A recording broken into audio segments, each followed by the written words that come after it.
ইউক্রেনকে ঘিরে রাশিয়া ও জার্মানির মধ্যে সম্পর্কের টানাপোড়েনের মাঝেই জার্মানির রাইনল্যান্ড-ফালৎস অঙ্গরাজ্যের যুক্তরাষ্ট্রের বিমান ঘাঁটি রামস্টাইনে শুরু হয়েছে ন্যাটোর সামরিক বিমান মহড়া।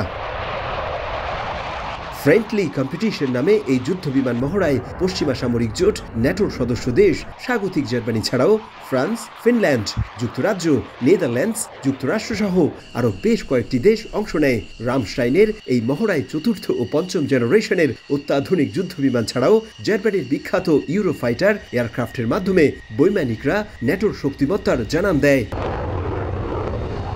জার্মানিতে যুদ্ধ বিমান মহড়ার প্রসঙ্গে রামস্টাইন বিমান ঘাঁটির অন্যতম প্রধান কর্নেল মিশাইল ট্রাউটারমান বলেন, সামরিক জোট ন্যাটোর বৈমানিকদের দক্ষতা যাচাই, তাদের আরও অভিজ্ঞ করে গড়ে তোলার এই মহড়ার অন্যতম উদ্দেশ্য। স্বাস্থ্য এবং স্বাদের মধ্যে চমৎকার একটা ব্যালেন্স করে পীর প্রিমিয়াম আয়োডাইজড লবণ। এই মহড়ার মাধ্যমে জানাতে চাই যে আমরা সব ধরনের পরিস্থিতি সামাল দিতে প্রস্তুত। একই সঙ্গে আকাশ প্রতিরক্ষায় ন্যাটোর সদস্য দেশগুলো কতটা শক্তিশালী তার প্রমাণ দেয়া।